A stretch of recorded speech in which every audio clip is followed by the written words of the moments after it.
তো বলেছিলাম 10টা সন্তান আমার হইলে আমি একটাকে আল্লাহর রাস্তায় কোরবানি দিব, কিন্তু আমি কোনটারে কোরবানি দিব না বুঝতে পাইরা আমি সবচেয়ে বড় মনীষীর কাছে পরামর্শ দিলাম, আমি লটারির মাধ্যমে সন্তানের নাম নির্ধারণ করব। লটারির মধ্যে যে নাম উঠছে ওই নামটা হলো আমার সন্তান হযরত আব্দুল্লাহ, কিন্তু আমি আমার আব্দুল্লাহকে কোরবানি করতে পারবো না, কারণ আমার আব্দুল্লাহর পেশানির মধ্যে নূরে মুহাম্মদী আছে। তাওরাত কিতাবের আলেমরা ডাক দিয়ে বলেন, শুনেন, হ্যাঁ নবীর দাদা হযরত আব্দুল মুত্তালিব, যদি কোনো মানুষ কোনো কিছু না জানে আলেমদের কাছ থেকে জেনে নেওয়া এটা তাদের জন্য দরকার। আল্লাহর কোরআন বলে, তোমরা যদি কোনো কিছু না জানে যারা জানেওয়ালা তাদের কাছ থেকে জেনে নাও। আমি কুমিল্লা আলিয়া মাদ্রাসা থেকে কামেল শেষ করেছি ফিকাহের উপরে, কিন্তু মাঝে মাঝে কোনো মাসালার বিষয়ে আটকে গেলে আমি আমার বড় ওস্তাদদেরকে আমি প্রশ্ন করি। আমি আপনাদের দোয়ার বরকতে বাংলা বিভাগ থেকে অনার্স এবং মাস্টার্স কমপ্লিট করেছি, কিন্তু আমি মাঝে মাঝে কোনো বিষয়ে যদি আটকা পড়ে যাই, কোনো জায়গায় ভার্সিটির ক্লাস করাইতে গেলে, কোচিং এর ক্লাস করাইতে গেলে যদি আটকা পড়ে যাই, আমি আমার বড় বড় শিক্ষকদেরকে ফোন করে বিষয়টা জেনে নেই।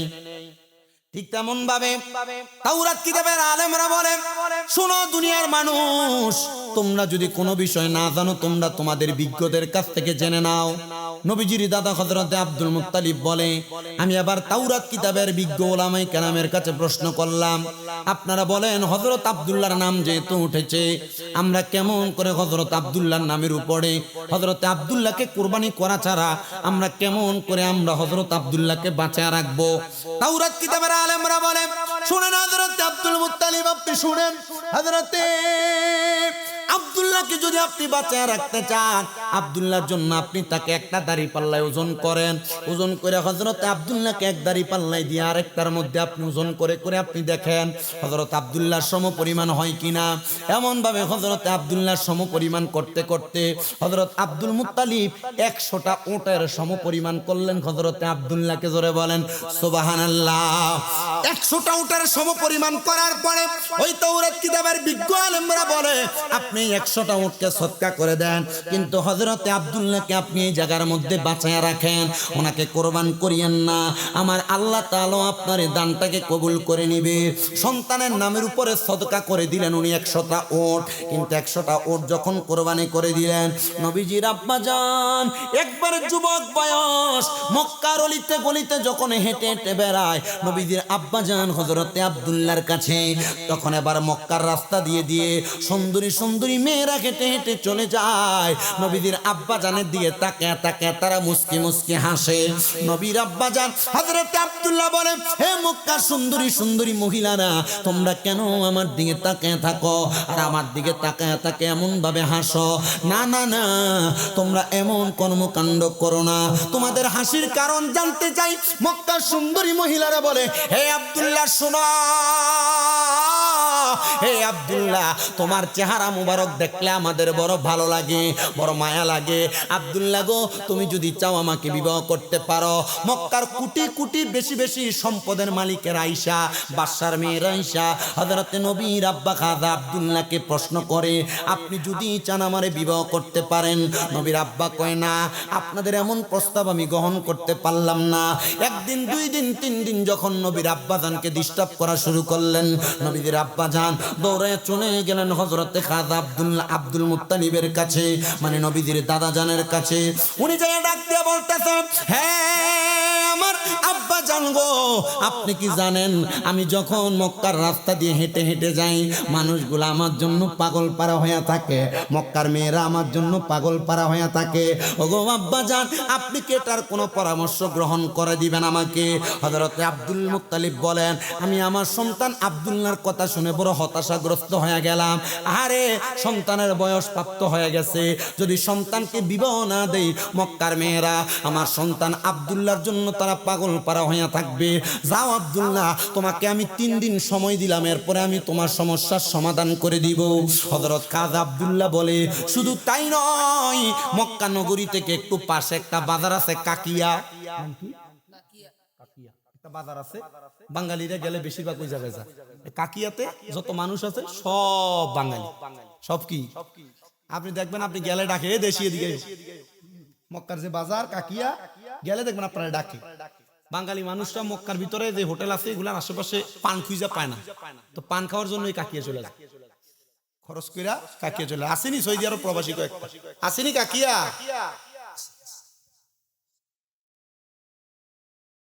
ওই কাকিয়া নামক বাজারের মধ্যে আমার নবীজির আব্বাজান হযরত আব্দুল্লাহ সব সময় বাজার করতেন।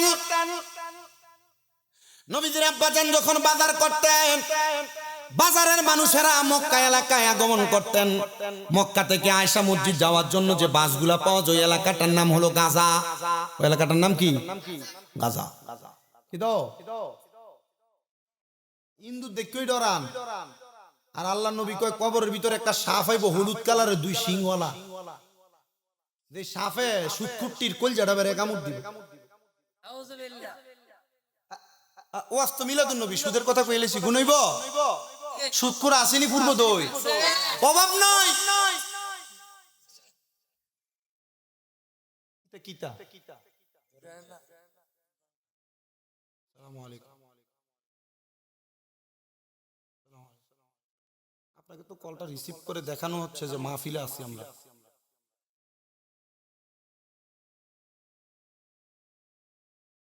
চিন্তা করছে আল্লাহর বিচার করুন।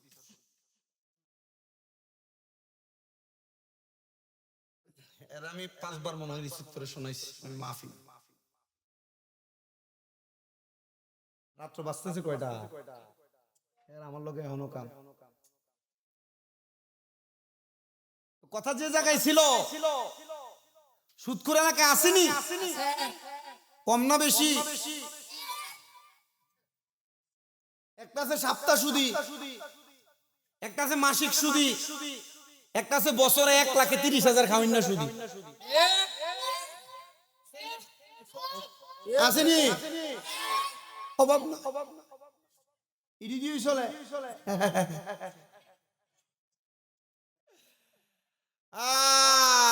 এক জাতের সুদখোর তো আছে সমাজের ভিতরে, যারা সুদের টাকাও লাগায় আবার লম্বা লম্বা কত আছে না।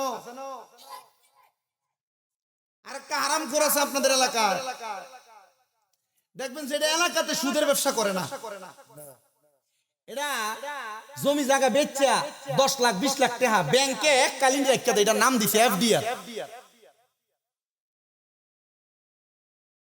10 বছরের লেগে রাখে, 10 লাখ রাখলে 10 বছর পরে 20 লাখ হয়। এবার সাধুয়ানো যদি বয়ে থাকে, কিও চলেন কেমনে, কামাই যদি কিছু করেন না, আল্লাহ সালা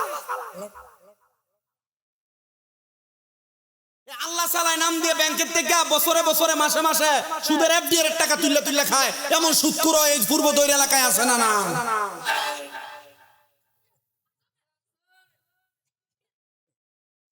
আরেকটা সুদখোর আছে দেখবেন আপনার এলাকায়, বেড়াইতে খায় না, বাড়ি বাড়ি বেড়িয়েতে লাগা আসেনি? এবার কাছে যদি কয় কাকা দেখেন না 10,000 টাকা বিপদে পড়ে গেছি, একটু দেওয়ান জানি হালত, আমার কাছে তো নাই, তোর শাশির কাছে আছে, তার বইনে দিছিল চাইলা দিবার লাগবে। আমার এবিডির কাছে যদি কয় শাশি দেন না তো 5,000 টাকা দেওয়ান জানি, আরে আমার তো নাই, আমার বইনে এটি লাইরে ফেরে চলে, আমার বইনে দিছিল, তুই যদি 5,000 মাসে 500 টাকা করে দেস তাইলে দেওয়ান যাবো, ঠিক আছে শাশি দেন। ওই এমন বইনের নাম দিয়ে সুদের টাকা লাগাই বেরিয়ে কাছে না নাই, এমন বইনের নাম দিয়ে সুদের উপরে টাকা চাইলা চাইলা খায়, এমন বেরিয়ে তো আছে না নাই? আর একটা সুদ আপনার বউ আপনার ফার্ম দিয়ে দিয়া খাও, বলো যে এটা কোনটা? এটা হইলো দেখবেন আপনার বউ রাত্রবেলা আপনার কানে কানে কই ভাইয়া শোনো না, তুমি যে যা কামাই ইনকাম করো সব তো খরচ করে লাও,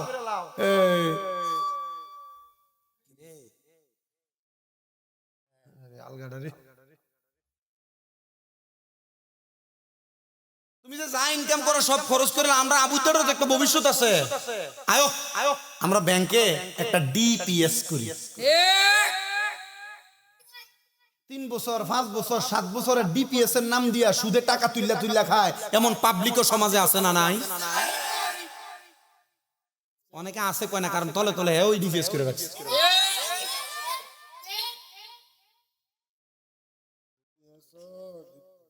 কষ্ট দিতেছে। আমি এই সুদের ওয়াজ এডি করণের কারণে আমার বহুত এলাকার দাওয়াত বন্ধ হয়ে গেছে, দাওয়াত দেয় না। তো দেখলাম যে 1 বছর 2 বছর গ্যাপ দেয়, আগের বার যদি 30,000 টাকা নেয়, ওই 2 বছর গ্যাপ দেওয়ার কারণে পরের বার 10,000 বেশি।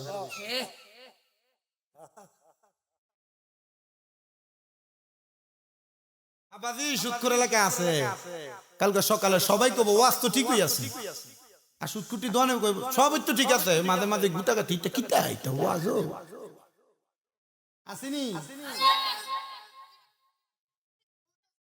কি হবে আলেম সেজে সমাজেতে, যদি না হক কথা উচ্চ সুরে না বলিতে।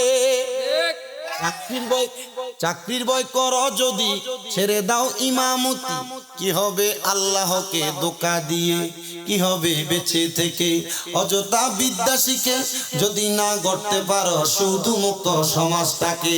কি হবে বেঁচে থেকে অযথা বিদ্যা শিখে, যদি না গড়তে পারো ঘোষমুক্ত সমাজটাকে। কথা বলেন ঠিক কিনা? শুক্রেরা শোনা যায় তো, তোমাদের কথা চলে আসছে, আমি একটু বয়ান করে দিয়ে যাই নবীর হাদিস থেকে। আল্লাহর নবী বলেন, যারা হারামখোর, যারা সুদখোর, যারা টাকা দিয়ে টাকা বাড়ায়, এদের ব্যাপারে আমি নবীর কথা হলো, এরা যখন ইন্তেকাল করবে, মারা যাবে, মারা যাওয়ার পরে এদের কবরের মধ্যে আমার আল্লাহ তাআলা হলুদ রঙের একটা সাপ দিবে রে, সাপ দিবে, যেই সাপের দুইটা শিং থাকবে, ওই সাপগুলা সুদখোরগুলার পেটের মধ্যে গমন করবে। নবী আমার বলে, মেরাজে যাওয়ার পরে এক শ্রেণীর মানুষ দেখেছি কবরের মধ্যে, যাদের পেটগুলা কাল বুয়ুতিন একটা ঘরের মতো দেখা যায়। নবী গো, তারা কারা? বলে সুদে টাকা লাগায় যারা, যারা সুদে টাকা লাগায় এরাই গইল দুনিয়ার জমিনে জাহান্নামী। আল্লাহর নবী কয়, আমি মেরাজে যাওয়ার পরে যে মানুষগুলাকে দেখলাম, তাদের পেটটা কাল বুয়ুতিন ঘরের মতো দেখা যায়, এরা আর কেউ না, কেউ না, এরা হলো সুদখোর, হারামখোর যারা, তারা আমার এই মুরাদনগরের বাঙ্গরা বাজার এলাকার এই পূর্ব দৈরের মানুষ, যারা হারাম খাও, যারা সুদের টাকা লাগাও, তোমাদের কাছে আমার একটা আবদার হইল, এই সুদের টাকা দিয়ে তোমার যে স্ত্রীর দামি কাপড় জামা কিনা দিই, সন্তানের বিদেশ পাঠাইবা, লক্ষ টাকার মালিক বানাইবা, আল্লাহর কসম তোমার ইন্তেকালের পরে এই সুদের টাকা দিয়ে সন্তানকে মানুষ বানানোর কারণে তোমার সন্তান তোমার কাজে আসবে না, তোমার স্ত্রী তোমার কাজে আসবে না। তারা বলবে, বাবা হিসেবে আপনার হক ছিল আমাদেরকে খাওয়ানো পড়ানো, আপনি খাওয়াইছেন, প্রত্যেকা খাওয়াইছেন আমরা জানি না, তুমি তোমার নিজের কারণে নিজে জাহান্নামের আগুনে জ্বলা লাগবে। না না মুসলমান, এমন কর্মকাণ্ড করো না। আল্লাহর নবীজির হাদিসে মুবারাকার উপরে আমল করার চেষ্টা করো। তো আমি যেই ওয়াজের মধ্যে ছিলাম, আপনারা সে ওয়াজটা একটু মনোযোগ দিয়ে শোনার চেষ্টা করেন। নবীজির আব্বা যান মক্কা থেকে পাশের যেই বাজার কাকিয়া নামক বাজার, সেখানে সব সময় যাইতেন বাজার করার জন্য। তো মক্কার কাকিয়া নামক বাজারের মানুষেরা হযরত আব্দুল্লাহর কাছে বলে দিত, গো আব্দুল্লাহ, আপনি যখন বাজার করা শেষ হয়ে যাবে, আপনি আমাদেরকে ছাড়া যাবেন না। কেন গো, কেন আমাদেরকে ছাড়া যাবেন না জানেন? কারণ খাজা আব্দুল্লাহ রাত্রবেলা যেই পথ দিয়ে হাঁটতেন, খাজা আব্দুল্লাহর কপাল মুবারকের মধ্যে যেই নূরে মুহাম্মদী ছিল গো, ওই নূরে মুহাম্মদীর আলো দিয়া মক্কা মদিনার অন্ধকার মানুষেরা অন্ধকার রাস্তা দিয়া তারা হাইটা হাইটা যাইতেন। হযরতে খাজা আব্দুল্লাহ কাকিয়া নামক বাজার অপেক্ষা করে। কাকিয়া নামক বাজার থেকে তারা যখন সামনের দিকে অগ্রসর হয়, 10 জন 15 জন নিয়ে সামনের দিকে যায়। নবীজির আব্বা জানের কপাল মুবারকের আলো দিয়া তারা সামনের দিকে যায়। ওগো হযরতে আব্দুল্লাহ, এই আলো মুবারক আপনি পাইলেন কোথায়? খাজা আব্দুল্লাহ কয়, একমাত্র নূরে মুহাম্মদী আমার কপালে থাকার কারণে। খাজা আব্দুল্লাহ চলে গেলেন বাড়িতে। এবার নবীজির দাদা জান হযরতে আব্দুল, আসতে কইলেন, হযরতে আব্দুল, নবীর দাদা হযরত আব্দুল মুত্তালিব বর্তমান কাবাঘর হজ করছেন কারা কারা? উমরা অথবা বড় হজ, একটা হাত তোলেন তো। হজ করছেন কেডা কেডা? উমরা হজ, উমরা, মাশাআল্লাহ মাশাআল্লাহ, মারহাবা মারহাবা মারহাবা মারহাবা। আল্লাহ, এ আল্লাহ আপনার মেহমানগুলোর উসিলা আমাদেরকে কবুল করেন, আমিন কোন। ভাইজান, এই যারা হজ করছেন, এই হাজী সাহেবরা কোন তো মক্কার কাবাঘরের লগি দিয়া একটা এভাবে ব্যারিকেড দেওয়া আছে, যেটার নাম হাতিমে কাবা। আসেনিও আসেনি, যেটার ভিতরে 2 রাকাত নামাজ পড়বার লাগে মানুষ সিরিয়াল ধরে থাকে। এই জায়গা 2টা রাকাত নামাজ পড়বার লাগে দোয়া কবুল হয়, এ জায়গায় দোয়া করলে দোয়া কবুল হয়, এ জায়গায় নামাজ পড়লে নামাজ কবুল হয়। এই হাতিমে কাবার ভিতরে নবীর দাদা আব্দুল মুত্তালিব উনি এভাবে হেলান দিয়া একটু হতাশাগ্রস্ত, টেনশন করলে মানুষের চেহারাতে বোঝা যায় না, নবীর দাদার চেহারাতে টেনশনটা একটু বোঝা যাচ্ছে। এমন টাইমে নবীর দাদার একজন দোস্ত ছিল, যার নাম হযরত ওহাব জহুরি, যার নাম হযরতে ওহাব জহুরি। হযরতে ওহাব জহুরি আগমন করছে। ওহাব জহুরি ডাক দিয়ে, আব্দুল মুত্তালিব দোস্ত, চিন্তা করতেছেন কেন? কি টেনশন একটু বলেন না। হযরত আব্দুল মুত্তালিব কই, দোস্ত রে, আমি টেনশন করতেছি একটা মাত্র কারণ, আমার একটা সন্তান সবচেয়ে আদরের, যার নাম আব্দুল্লাহ, তারে তো মক্কার মেয়েরা ডিস্টার্ব করে, ধনী ধনী পরিবারের মেয়েরা প্রস্তাব দেয় বিবাহ করতে, কিন্তু আমার কাছে তো তাদেরকে দিনদারিতা পছন্দ হয় না, তার কাছে কেমনি বিয়া দিতাম, আমার এই জন্য টেনশন। আপনারা যারা ছেলে মেয়ের বাপ আছেন, আপনারা একটু টেনশন করেন ছেলের বিয়া করানোর সময়। সুন্দরী দেখে বিয়া করাইয়া, চুলটি সুন্দর সোজা, চেহারাটা খুব সুন্দর, চোখটি খুব সুন্দর, জামা কাপড় পরে খুব সুন্দর, এগুলা দেখে বিয়া করাই আইন না। এরপরে ফুতের বউয়ের ধমকানি আর ঝারকানি যারা শোনেন, আপনার একটু চিন্তা করে ভবিষ্যতে ফুত বিয়া করাইয়েন। মায়াটার ভিতরে দিনদারিতা আছে কিনা, মায়াটা কোরআন পড়তে পারে কিনা, মায়াটা ইসলামী শরিয়া মোতাবেক চলে কিনা। এমন মায়া যে ঘরে, এ মায়া কোনোদিন অশান্তি করে না। কিন্তু যেই মায়াটা বেনামাজি, যে মায়াটা অশালীন, যে মায়াটা টিভি দেখে, যে মায়াটা ভক্কাইটিং করে, যে মায়াটা ফারকে ঘুরে, যে মায়াটা অশালীন ভাবে চলাফেরা করে, যত সুন্দর হোক, এই মায়া ঘরে আনলে কোনোদিন সংসারে শান্তি আসবে না। যাচাই করে দেখছি, আমি আমার জীবনে 10 বছর ওয়াজ করি, 17 সাল থেকে, 17, 18, 19, 20, 21, 22, 23, 24, 25, 26, 10 বছর রানিং আমি ওয়াজ করি এসএসসি পরীক্ষার পর থেকে। এই 10 বছর ওয়াজের বয়সে আমি বহুত যাচাই করলাম, বিবাহ করার পর কারা শান্তিতে আর কারা অশান্তিতে। জাস্টিফাই করে আমার বন্ধু বান্ধব, সহচর, লগের মানুষ সবাইকে দেখলাম, যার বউয়ের ভিতরে দিনদারিতা নাই, যে বউটা বেনামাজি, যে বউটা বেফরদা, যে বউটা মার্কেটে মার্কেটে ঘুরে, যে বউটা সপ্তাহে সপ্তাহে ছটফটি ফুচকা খাইতে বাইর হয়ে যায়, এর ঘরের ভিতরে কোনো না কোনো ভাবে অশান্তি আছে। যে বউটা ফেসবুক চালায়, যে বউটা ফেসবুক টিকটক চালায়, এই ঘরের ভিতরে কোনো না কোনো ভাবে অশান্তি আছে। কিন্তু যে মাইয়াটা নামাজি, যে মাইয়াটা রোজাদার, যে মাইয়াটা পর্দাশীল, এই ঘরে অশান্তি নাই। এই জন্য যে মেয়েরা, আপনাদের মেয়েরা যারা টিকটক চালায়, ফেসবুক চালায়, আব্বা তার সারাটা জীবন শান্তি দেওয়ার জন্য আল্লাহর রাস্তায় আপনি তারে এই মোবাইল নামক গজব থেকে দূরে রাখার চেষ্টা করেন। আল্লাহর কসম করে কই, আমি যে এটা চালাই, আমার চোখের সামনে কত গুনাহ যে দৈনিক আমার নিজের হয়ে যায়, আমি নিজে কইতে পারি। আর আপনারা যারা যুব সমাজ বিয়ে করবেন, তুমি তখন এই বিবাহ করার পর বেশি শান্তিতে থাকবা। কোন যুবক যদি বিয়ার পরে তার বউরে টাচ মোবাইল হাতে দেয়, আল্লাহর কসম তার জীবনটা, সংসারটা অশান্তিময় সংসার হবে।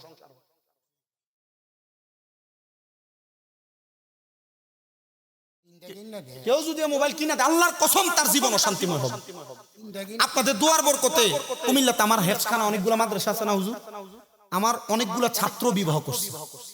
আমি এদেরকে বিবাহ করার আগে আমার অনেক ছোট ভাই, আমার অনেক সহচর বিয়ে করছে। বিয়ের আগে কিছু না কিছু যেহেতু ওয়াজ মাহফিল করে, আমার কাছে পরামর্শ নেই। আপনাদের দোয়া সারা বাংলাদেশে আমার কম বেশ কিছু ভক্ত আছে, পরামর্শ নেই।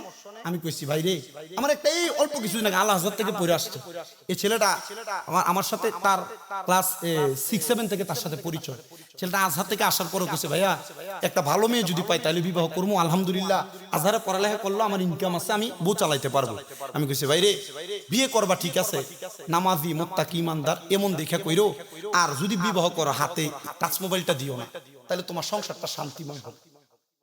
আমি দেখছি এই মোবাইলটা, টিকটক ফেসবুক যে মেয়েগুলা চালায়, এদের সংসারে শান্তি নেই, এদের সংসারে শান্তি নেই। যে মেয়েটা বেপর্দা, বেহায়া, পর্দা ছাড়া, বোরকা ছাড়া রাস্তায় এমনি এমনি ঘুরে, এই সংসারটাতে শান্তি নেই। আপনি যদি কল্লা কাইটা বলেন শান্তি আছে, আমি বলবো নাই। আর যদি দুনিয়ার শান্তি পায় থাকে, আখেরাতে মেয়ে শান্তি পাবে না, এ পরিবার শান্তি পাবে না। তেমন ছেলে মেয়ের বিবাহ নিয়ে বাবা মার টেনশন করার দরকার আছে কিনা? তো চিন্তা তারা করে ছেলে মেয়ে বিয়ে করে। নবীজির আব্বা জান বিবাহের প্রাপ্ত বয়স, থাক ডাক দিয়েন না, একটা পরিবেশ আর ডাক দিয়েন না। তো নবীজির দাদা জান কোনার দোস্ত জিজ্ঞাসা করছে, তুমি যদি চাও, আমার একটা মেয়ে আছে যার নাম হযরত আমেনা, আমি আমার মেয়েটাকে বিবাহের প্রস্তাব দিব, তুমি যদি বলো। তো তাদের কথোপকথনে নবীজির দাদা জানের অনুমতি নিয়ে হযরত ওহাব জোহরী গেছেন হযরত আমেনার কাছে। আমেনা আব্দুল মুত্তালিবের সন্তান আব্দুল্লাহ, যার ব্যাপারে তাওরাত কিতাবে আসছে, যার ব্যাপারে তাওরাত কিতাবে আসছে, যার কপালের ভিতরে নূরে মুহাম্মদী আছে, তুমি কি আব্দুল্লাহর বিবাহ করতে রাজি? আমেনা তো একবার আছে।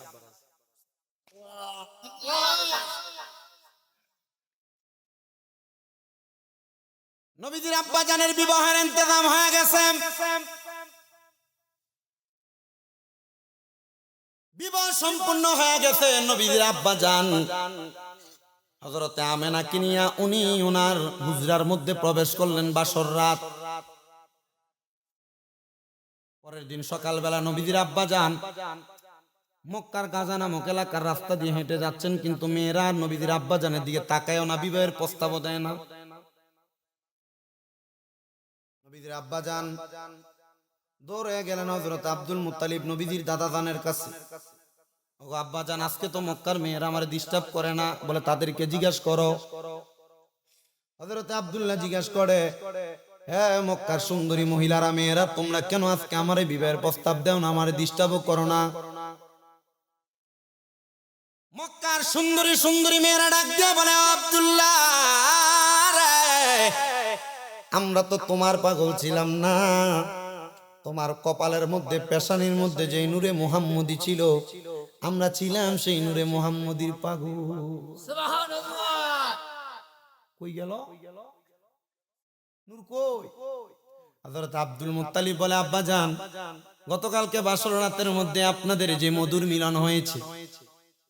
নবীজির আব্বা জান এবার নিজেই বর্ণনা করতেছে, আল বিদায়া ওয়ান নিহায়া কিতাবে পাইলাম উনি ওনার স্ত্রী হযরতে আমেনার কপাল মুবারকের মধ্যে একটা চুম্বন করেছে, আর হযরতে আমেনা নবীজির আব্বা জানের কপাল মুবারকের মধ্যে একটা চুম্বন করেছে।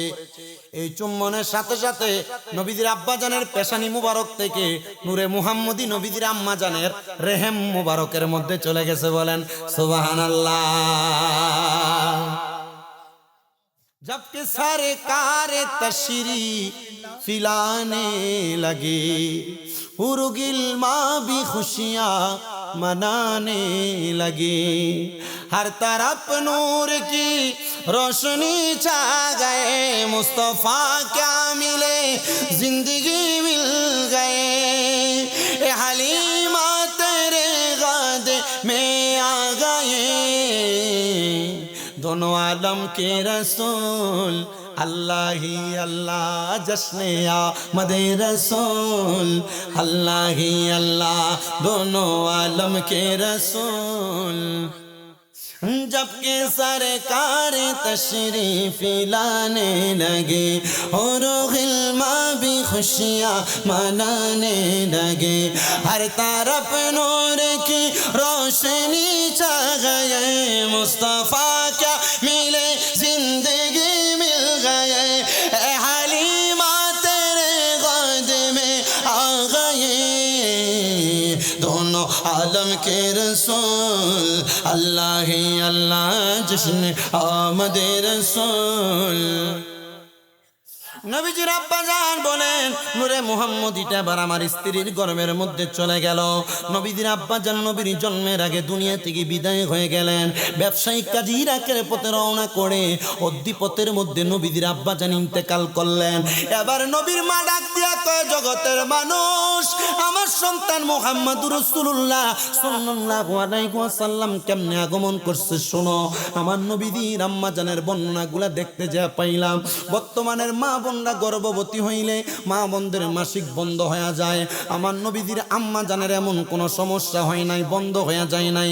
বর্তমানের মা বোনেরা গর্ভবতী হইলে তাদের পেটটা একটু ফুলে যায়, পেটে সিমটম বোঝা যায়।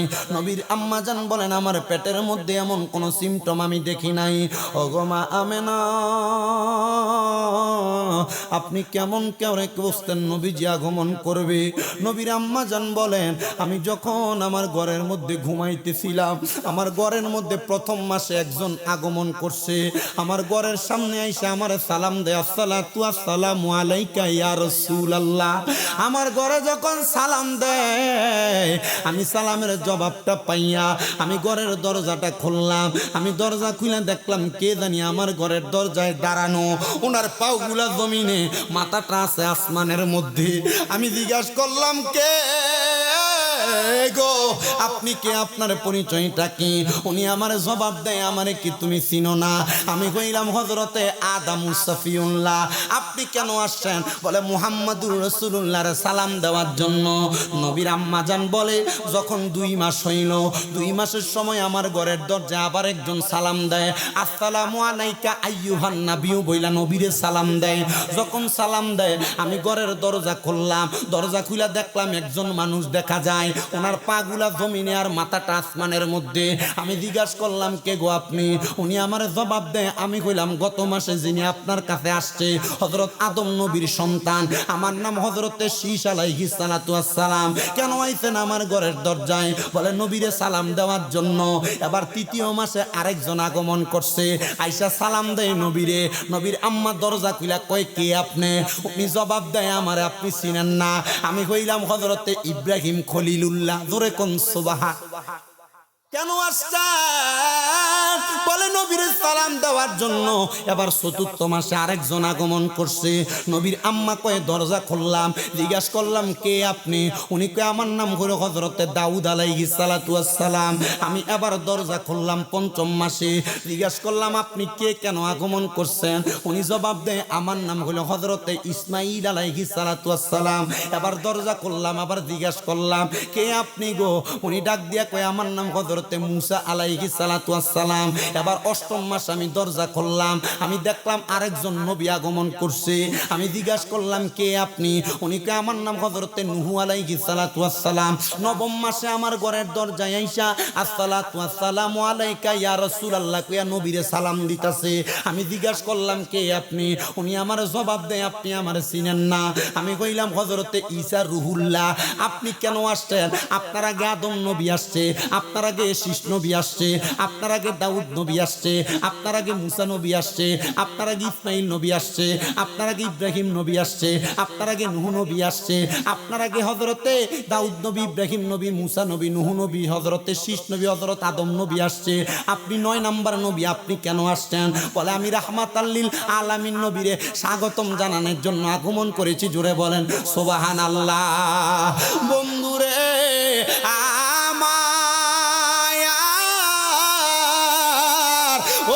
আমার পূর্ব দৈরের মা বোনেরা, ও পর্দার অন্তরালের মা একটু মনোযোগ দিয়া শোনো।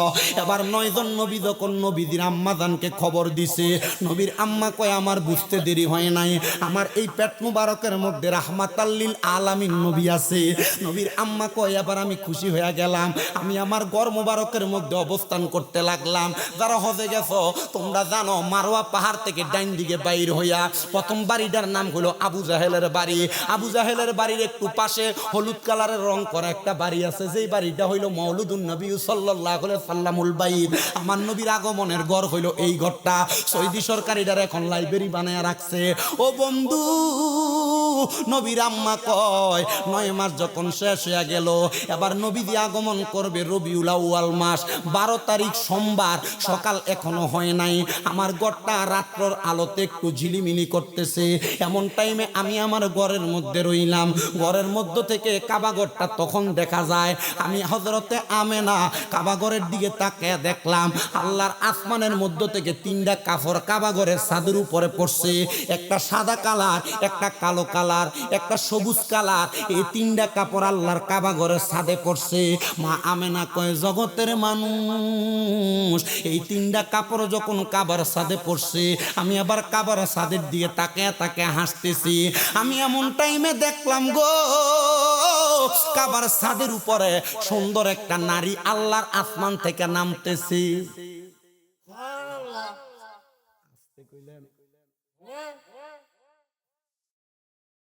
তোরা আমার যে ডিস্টার্ব দিস,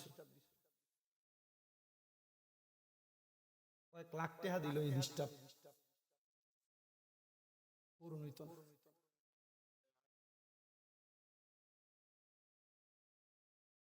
নবীজির কলিজার টুকরা আম্মা জান, উনি বলেন কাবার ছাদে কয় রকমের কাপড়? 3 রকমের কাপড় দেখছি। নবীজির আম্মা জান কয় আমি দেখলাম সুন্দরী একটা মহিলা কাবার ছাদে নামতেছে। উনি কাবার ছাদে নাইমা সোজা হাইটা আমার ঘরের ভিতর আসছে। আমার ঘরে আইসা আমার দিকে তাকায় আছে। আমি জিজ্ঞাসা করলাম কে আপনি? উনি কই প্রথম মাসে আপনার যে নবী সালাম দিছে আদম নবী, আমি আদম নবীর স্ত্রী, আমার নাম মা হাওয়া। হয় দুনিয়ার সন্তান গর্ভ থেকে আইতে দাইমা লাগেনি? দাইমা লাগে। আল্লাহ নবীদিরে যে আমরার মতো কয় কইবা যে দুনিয়ার দাইমা দিয়া দুনিয়ার সন্তান আনো, আর নবীদের আগমনে আল্লাহ জান্নাত থেকে দাইমা পাঠাইছে। সুবহানাল্লাহ।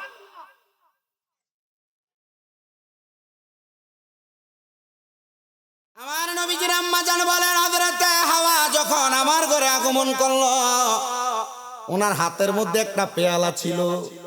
মারহাবা কন্যা। আগমন করার পরে আমি তাকে দেখলাম কাবাগরের ছাদে আরেকটা সুন্দরী মহিলা আগমন করতেছে। আমার সামনে আগমন করছে। আমি জিগাইলাম, কে গো আপনি? উনি আমারে ডাক দিয়া কয়, আমার নাম হইল হযরতে আসিয়া। আসিয়া কে গো আপনি? বলে, আমি হইলাম ফেরাউনের স্ত্রী, যে ফেরাউন আমারে গরম তেলের ভিতরে ফালাইয়া দিছে।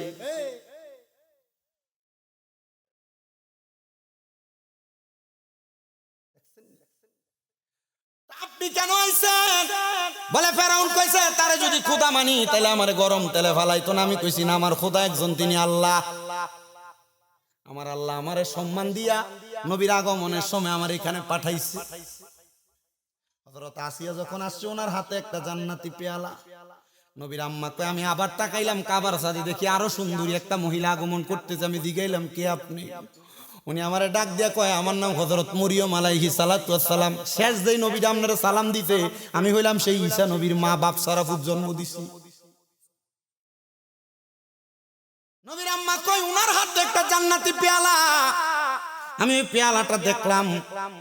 ওই পেয়ালাটা দেখে আমি আবার কাবার সাদের দিকে তাকাইলাম। আমি দেখলাম আরেকজন আগমন করছে, যার নাম হলো হযরতে মা হাজেরা। আল্লাহু আকবার কইলেন না? উনি আমার ঘরে সুন্দর চেহারাওয়ালা চারটা মহিলা আগমন করছে। আমরা জিগাইলাম, ওগো মা হাওয়া, ওগো মা হাজেরা, ওগো মা আসিয়া, ওগো মা মরিয়ম, কেন আগমন করছেন? তিনারা ডাক দিয়া কয়, আমরা রাহমাতাল লিল আলামিনে স্বাগতম জানাইতে আগমন করছি।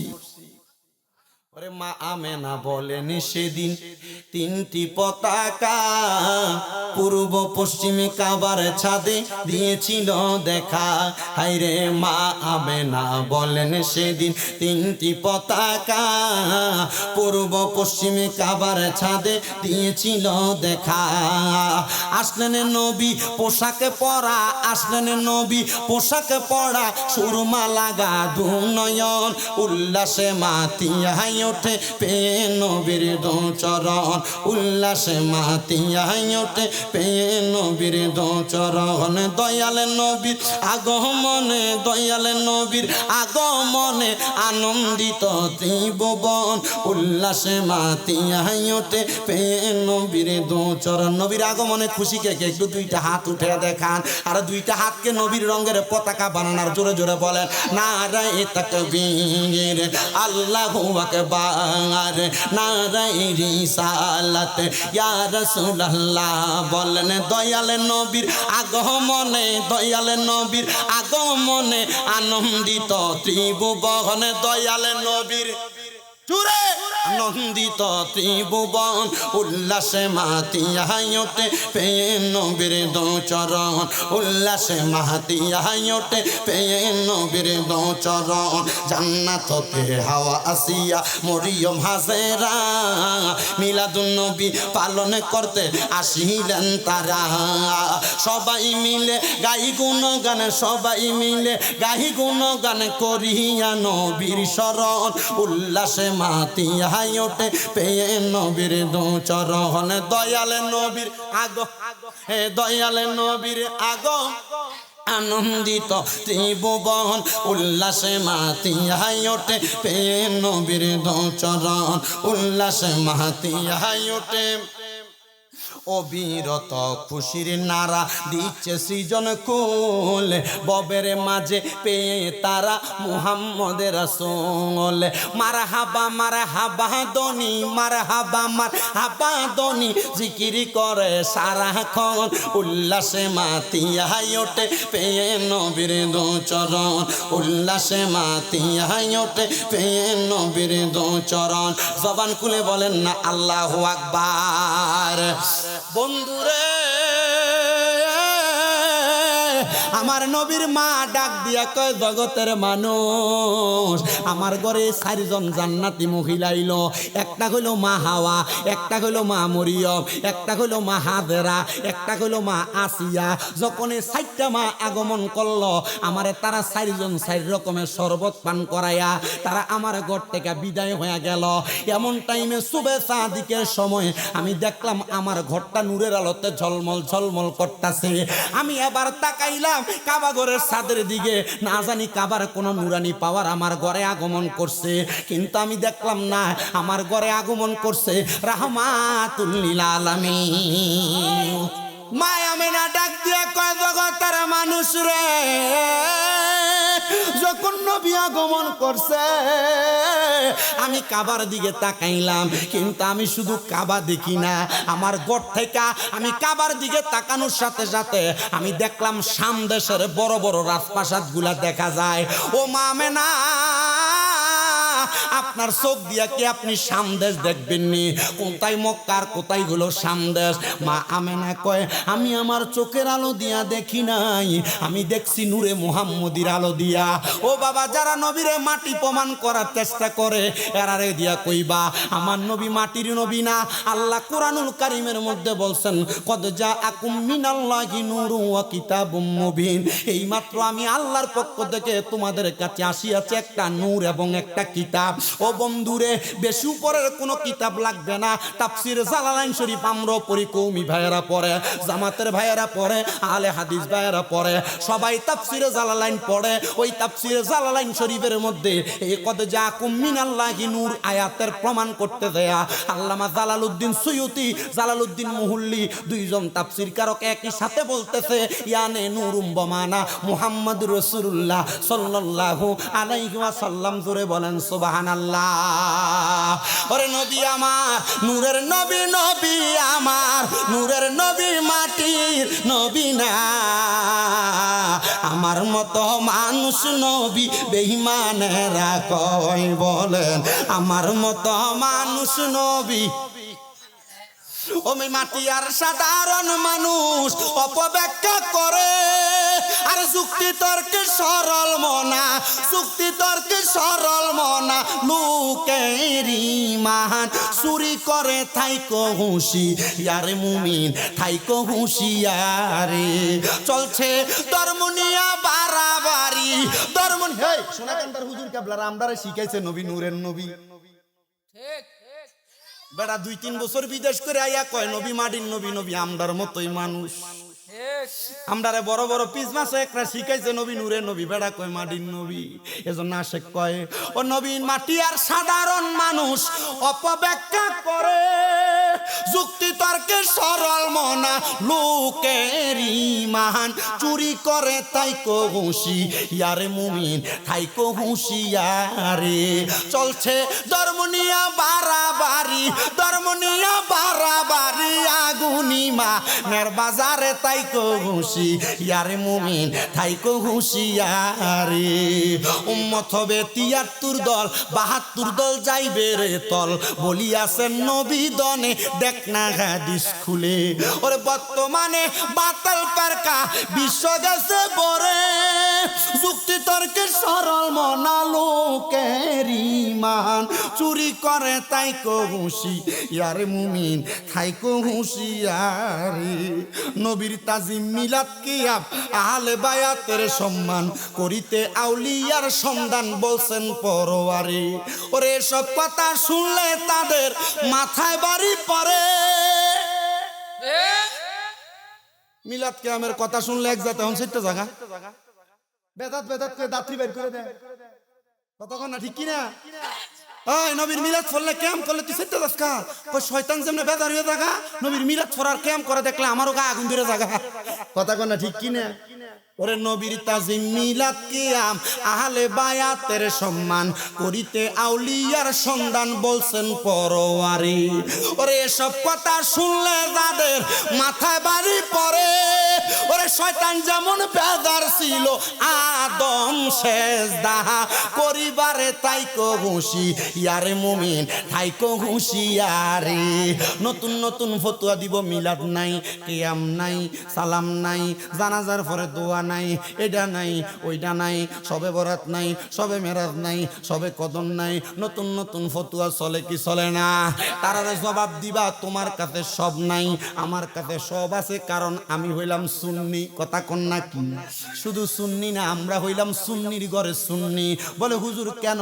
কারণ যারা সুন্নি তারা নবীর নূর মানে, নবীর গায়েব মানে, নবীর হাজর নাজের মানে, নবীর মিলাদ মানে, নবীর কিয়াম মানে, জানাজার পরে দোয়া মানে।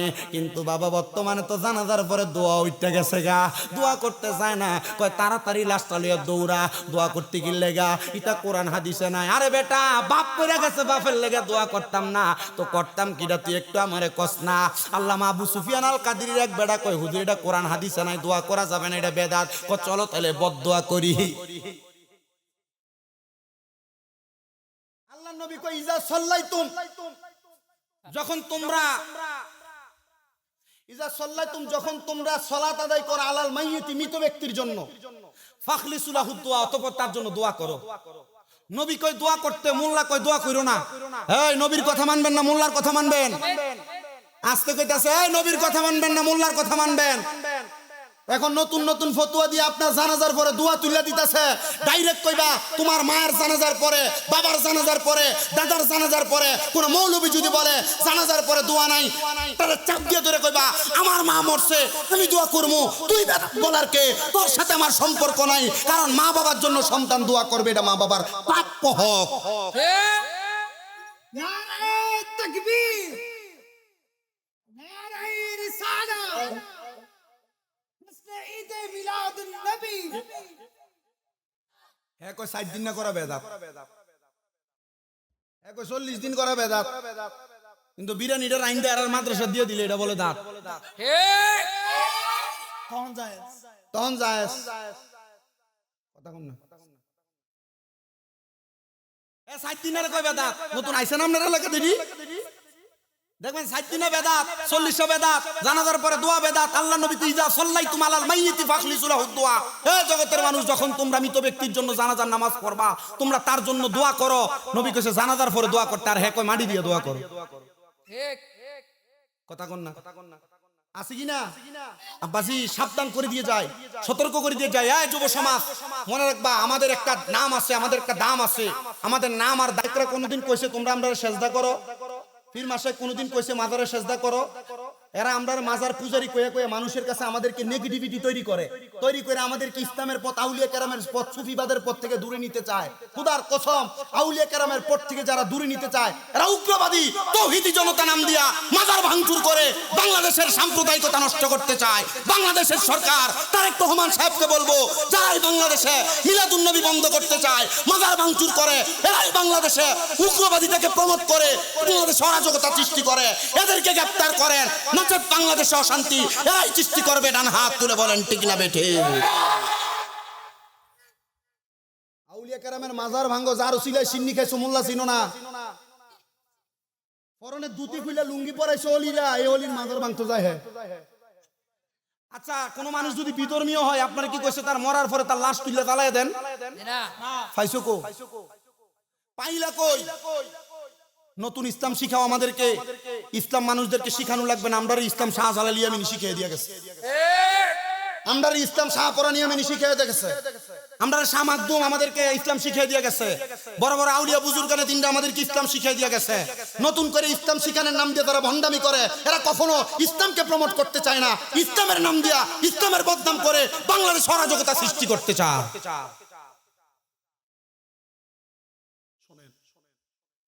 কথার ধারাবাহিকতা যে জায়গায় ছিল, মিলাদ কিয়াম, জানাজার পর দোয়া, 4 দিন 40 সবার জন্য দোয়া করা, এটা শরঈ বিধান। এটা কি শরঈ বিধান? যারা এগুলাকে নাজায়েজের নতুন ফতোয়া দিয়ে আমাদেরকে সরায় নিতে চায়, এরা কখনো বাংলাদেশের মানুষকে ইসলামপন্থী বানাতে চায় না, ঠিক কি না? কথা কোথায় ছিল মনে আছে আপনাদের? কথা ছিল নবীজির আম্মা জান সন্তান জন্ম দেওয়ার পর, মানে নবীজিকে জন্ম দেওয়ার পর নবীজির আম্মা জান উনি ওনার চোখের আলো দিয়া উনি কত দূর দেখছেন? শাম দেশ দেখছে, শাম দেশ। আচ্ছা, এটা কি নবীজির আম্মা জানের পাওয়ার না নবীর নূরের পাওয়ার? নবীর নূরের পাওয়ার। তো নবী নূরের কথা বলছেন কে? আল্লাহ। বলেন বলছেন কে? কোরআন শরীফ কদ জাআকুম মিনাল্লাহি নূর ওয়া কিতাবুম মুবিন তাফসিরে জালালাইনের তাফসিরে বলছে এই নূর হইল আমার নবীজি। সুবহানাল্লাহ কর। নবীজিকে আমাদের মতো সাধারণ দোষে গুণে ভরা মানুষ বললে যে নবী সংসার করছে আমরা সংসার করছি, নবী বিয়া করছে আমরা বিয়া করছি, নবী ছেলেমেয়ে হইছে আমরা ছেলেমেয়ে হইছে, নবীজি প্রস্রাব পায়খানা করছে আমরা প্রস্রাব পায়খানা করছি, তার মানে নবী আমাদের মতো মানুষ, এটা বললে ঈমান থাকবে না। কথা কি বুঝতে পারছেন আপনারা? অসুবিধা হচ্ছে আপনাদের? তো নবীজির আম্মাজান কয় আমার সন্তান যখন আগমন করছে, নবীর দাদা আব্দুল মুত্তালিবকে আমি 2টা জিনিস 3টা জিনিস 4টা জিনিস 5টা জিনিস অনেকগুলা জিনিস দেখলাম। বলে কি দেখছেন? বলে নবীর জন্মগ্রহণ, নবীর আগমনের সাথে সাথে আমি দেখলাম মক্কার বড় বড় যে পাহাড়গুলাতে গাছ ছিল, এই গাছগুলা ছিল শুকনা, নবীর আগমনে নবীর নূরের পাওয়ারে গাছগুলাতে পাতা চলে আসছে। আমি তাকে দেখলাম নবীর আগমনের সাথে সাথে যে নদীতে পানি নাই এই নদীতে পানি চলে আসছে। আমি দেখলাম যে গাছে ফুল আর ফল নাই এই গাছে নবীর আগমনের পর পর ফুল ফল চলে আসছে। যে উটনিগুলার বুকের মধ্যে দুধ ছিল না, বেড়া বকরিগুলাতে দুধ ছিল না, দুধ চলে আসছে। এটা একমাত্র নবীজির আগমনের পাওয়ার। এই নবীজির আগমনটা হলো নবীর জন্মদিন। নবীজির জন্ম যেই দিন হয়েছে এই দিন মারহাবা কর। বলে ঈদে মিলাদুন নবী সাল্লাল্লাহু আলাইহি ওয়াসাল্লাম। এটা বলো কেন? ঈদ মানে খুশি, মিলাদ মানে জন্ম, নবী মানে নবী। ঈদে মিলাদুন নবী মানে হলো নবীর জন্মের খুশি। আচ্ছা, নবীর জন্মে বেজার হইছেন এমন কোন উম্মত আছেন এখানে? নবীর জন্মে যখন নবীজি যখন জন্মগ্রহণ করলেন মানে নবীর মিলাদ হইছে, তখন শুধু একজন বেজার ছিল, সেটা হলো মিস্টার ইবলিস শয়তান। হ্যাঁ, কানছে। নবীজি জন্মদিনের সময় ইবলিস কি করছে? কানছে, কান্নাকাটি করছে। কারণ মুহাম্মদুর রাসূলুল্লাহ, আমি খুতবার আয়াত পড়ছি, হুয়াল্লাযী আরসালা রাসূলাহু বিল হুদা ওয়া দীনিল হাক্কি লিইয়ুযহিরাহু আলা দীনি কুল্লিহি ওয়ালাউ কারিহাল মুশরিকুন। আল্লাহ কইছে আপনাদের কাছে পাঠাইছি একজন রাসূল হেদায়েতের আলো দিয়া আর সত্য ধর্ম দিয়া। ইবলিস কয় হারে সত্য ধর্ম আর হেদায়েতের নূর লয়ে তো নবী আগমন করছে, এখন তো আর আমার দিন শেষ, আমার খানা নাই। তখন ইবলিস কানছে, আর বর্তমানে কান্দে বাতিলরা। নবীর আগমন মিলাদুন নবী পালন করলে কান্দে কারা? বাতিলরা। চিন্তা করে এটা কিতা করে ওহাবি বাতিল খাদির। আমার কথা শুনেন, নবীর আগমনে আমরা সবাই খুশি। আমি আরেকটু কথা ছোট্ট একটা হাদিসে মুবারাকা বইলা শেষ। কষ্ট হইব আপনারা? কারণ মোটামুটি হুজুর 2 ঘন্টার কাছাকাছি হয়ে গেছে। বেশি দেরি না করি। আপনাদের তো কালকে মাহফিল আছে, মিলাদুন নবীর মাস তো রেগুলার মাহফিল থাকবে ইনশাআল্লাহ। আগামীকালকে মাহফিল বুররৌলি তলা দরবার শরীফ, 12 দিন ব্যাপী মাহফিল। 7ম দিন আগামীকাল, কালকে আমার। এরপরের দিন মনে হয় 20 তারিখ মনে হয় হাজীগঞ্জের দিকে। এমনি মোটামুটি চলবে কয়েকদিন। আপনারা যদি দোয়া করেন রেগুলার চল, দোয়া করতেন না আমার লাগি। আমার নবীজির এই নূর মুবারকের পাওয়ার দুনিয়াতে কিভাবে চলছে, তো নবীজি এভাবে আস্তে ধীরে বড় হইছেন। বড় হওয়ার পর নবীজি বিবাহ করছেন হযরত আবু বকর সিদ্দিকের কন্যা মা আয়েশা সিদ্দিকা রাদিয়াল্লাহু তাআলা আনহা। তো মা আয়েশা সিদ্দিকা রাদিয়াল্লাহু তাআলা আনহা বলেন, একদিন আমি আমার ঘরে বসে, নবীজি নূর মুবারকের আলোচনাটা যেহেতু আসছে শেষ করে দিই। মা আয়েশা বলেন আমি আমার ঘরে বসা, আমি সুই দিয়ে আকি যেন সেলাই করতেছি। এই টাইমে আমার সুইটা আমার হাত থেকে পড়ে গেছে, অন্ধকার ঘর, সুইটা খুঁজে পাই না। এমন টাইমে আমার নবীজি আমার ঘরে আগমন করলো। নবীজির চেহারা মুবারক আর দাঁত মুবারক থেকে একটা আলো আমার ঘরে পড়ছে, ওই আলো দিয়ে আমি আমার সুইটা খুঁজে পাইছি। সুবহানাল্লাহ। ওই নবীর নূর মানতে কি কোনো অসুবিধা আছে? না। আপনারা বহুত ভাবে বুঝাইবো ভাই। আমল, আখলাক, আকীদা এটা বড় শক্ত মূল্যবান সম্পদ।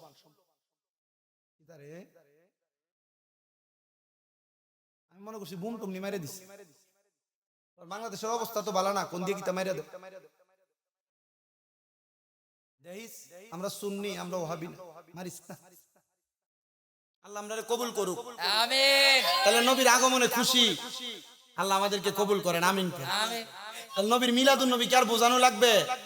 এবার আরেকটু কথা বইলা দেই, নবী মিলাদুন নবীতে যারা টাকা পয়সা দিয়ে তাদের কথা তো বলছি। আরেকটু কথা, হয়তো সিদ্দিক আকবর রাদিয়াল্লাহু তাআলা আনহু কয় যে ব্যক্তি 1 দিরহাম খরচ করব, এই ব্যক্তি আমি সিদ্দিক আকবরের সাথে জান্নাতে থাকব। সুবহানাল্লাহ। মাহফিলে 1 টাকা 2 টাকা করে তো অনেকে দিবেন, আমি কালেকশন করতাম না। কালেকশন আছে নাকি? না না, কোনো কালেকশন না, আমি কালেকশন করতাম না। আপনাদেরকে যা বলছি তা মানবেন, আল্লাহ তাআলা আমাদেরকে কবুল করেন, পড়েন আমিন। সবাই একটু মুহাব্বতে আমার সাথে একটু আরামসে বসেন, আরামসে বইসা একটু আমার সাথে সালাতু সালাম দেওয়ার আগে একটু জিকির করেন, আল্লাহ আল্লাহ লা ইলাহা ইল্লাল্লাহ আল্লাহ লা ইলাহা। মা আমেনা স্বপ্ন দেখে গর্বে তাহার নূর, সে নূরেরই নাম রাখিলেন মোহাম্মদ রাসূল নবীজির আল্লাহ আল্লাহ ও আল্লাহ আল্লাহ।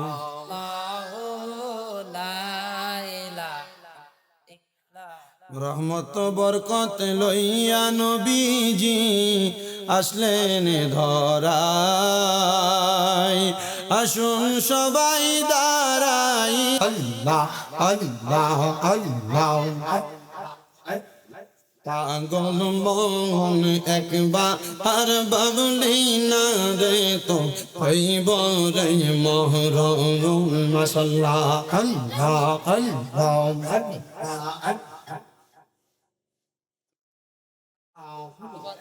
আল্লাহ আল্লাহ। পাগল মন একবার আর বাবলি না রে তোর হইব রে মরণ। মারহাবা আল্লাহ আল্লাহ। তুই মরিলে সঙ্গের সাথী, তুই মরিলে সঙ্গের সাথী পাইবি না একজন। পাগল মন একবার আর বাবলি না রে তো হইব রে মরণ। মারহাবা আল্লাহ আল্লাহ। মন রে বন্ধু বান্ধব আছে যত, জানা যায় যাবে শত শত, আদার ঘরে কেউ তো যাবে না। মন রে মারহাবা। মন রে বন্ধু বান্ধব আছে যত, জানা যায় যাবে শত শত, আদার ঘরে কেউ তো যাবে না। মন রে মারহাবা। ওই কবরে সঙ্গের সাথী, ওই কবরে সঙ্গের সাথী পাইবি নাই একজন। পাগল মন একবার আর বাবলি না রে তোর হইব রে মরণ। মারহাবা আল্লাহ আল্লাহ আল্লাহ আল্লাহ আল্লাহ আল্লাহ। মুর্শিদ নামের ভাঙ্গা তরি পার কান্দা দিম মুর্শিদ গো ছাড়। মুর্শিদ নামের তরি ছাড় মুর্শিদ নামের তরি। মারহাবা আল্লাহ আল্লাহ। মুর্শিদ বিনে কে হবে তোর নিদানের কান্দা আজি গো ছাড়। মুর্শিদ নামের তোরি গো ছাড় মুর্শিদ নামের তোরে। মারহাবা আল্লাহ আল্লাহ। মুর্শিদের নামটি পরম ধন, কর তোমরা তার শরণ। বিসমিল্লাহকে চাপা রাখো হৃৎপিণ্ডের ভিতরে। মারহাবা। আরে দুই চোখের পানি দিয়া যাইকে দরা তারে, সাথে সাথে মন মহাজন কি না হইতে পারে। চলো মুর্শিদের দরবারে। মারহাবা আল্লাহ আল্লাহ। নবীর প্রেমে পাগল হইলে, নবীর প্রেমে পাগল হইলে আল্লাহ তাআলা খুশি। মাওলার জিকির কর দিবানিশি। মারহাবা। আমার নবীর প্রেমে পাগল হইলে গো আল্লাহ তাআলার দিদার মিল। সম্মানিত শ্রোতা মণ্ডলী, পুরুষেরা, পর্দার আড়ালে আমার মা বোনেরা, আল্লাহ যারা যারা হাত বাড়াইছে প্রত্যেকের হাতগুলা তোমার দরবারে কবুল আর মঞ্জুর করে নাও। আল্লাহ বিশেষ করে আমার অনেক প্রবাসী ভাইরা বিদেশ থেকে দোয়া চায়, আল্লাহ আমার প্রবাসী ভাইদের দোয়া তুমি কবুল মঞ্জুর করে নাও। আল্লাহ বিশেষ করে হাটাস এলাকার নিবাসী, আল্লাহ আমার ভাই দুবাই প্রবাসী মোহাম্মদ রাসেল ভাই, উনি দোয়া চাইছে, ওনার দোয়া তুমি কবুল করে নাও। আল্লাহ পূর্ব দূর এলাকার যত প্রবাসীরা বিদেশে তাদেরকে তুমি কবুল করে নাও। এই মাহফিল ৮ম মাহফিল, আল্লাহ কিয়ামতের আগ পর্যন্ত এই মাহফিল যেন এলাকার যুব সমাজ, মুরব্বী সমাজ, এলাকাবাসী ধরে রাখতে পারে সে তৌফিক তাদেরকে দান করে দাও। আল্লাহ যারা ব্যবসা করে, ব্যবসা বাণিজ্য কাজকর্মে বরকত দান করে দাও। কৃষি কাজ করলে ফসল ফলা দিতে বরকত দান করে দাও। আল্লাহ অসুস্থ থাকলে শেফা দান করে দাও। আমার আম্মা জান আজকে 1 বছরের উপরে অসুস্থ, আমার আম্মা জানকে তুমি সুস্থতার নিয়ামত দান করে দাও। আল্লাহ এমন ভাবে দেশ বিদেশের অনেক মানুষ তো দোয়া চায়, আল্লাহ প্রত্যেকের খাস দোয়াগুলো তুমি কবুল করো। বিশেষ করে ময়মনসিংহের হালুয়াঘাট থেকে আমার একজন আম্মা জান দোয়া চাইছে, আমার ভক্ত, আল্লাহ ওনার দোয়া তুমি কবুল মঞ্জুর করো। এমন ভাবে যারা যারা দোয়া চায় প্রত্যেকের দোয়াগুলা কবুল মঞ্জুর করে। আল্লাহ সামনে 12ই রবিউল আউয়ালে মিলাদুন নবীর জশ্ন জুলুসের সফলতা কামনা করে, আওলাদের রাসূলদের নেক হায়াত কামনা করে। আমাদের মুনাজাতের আখিরি ফরিয়াদ, মরণের আগে তোমার হাবিবে কিবরিয়ার নূরানি চেহারা মুবারক আমাদেরকে দেখাইয়া আখিরি জবানে মধুর কালেমা পড়ে দিয়েন, লা ইলাহা ইল্লাল্লাহু মুহাম্মাদুর রাসূলুল্লাহ সাল্লাল্লাহু আলাইহি ওয়াসাল্লাম। আসসালামু আলাইকুম ওয়া রাহমাতুল্লাহি ওয়া বারাকাতুহু। একটু আস্তে আস্তে যান, অনেক মুরব্বিরা আছে তারা যেন ব্যথা না পায়।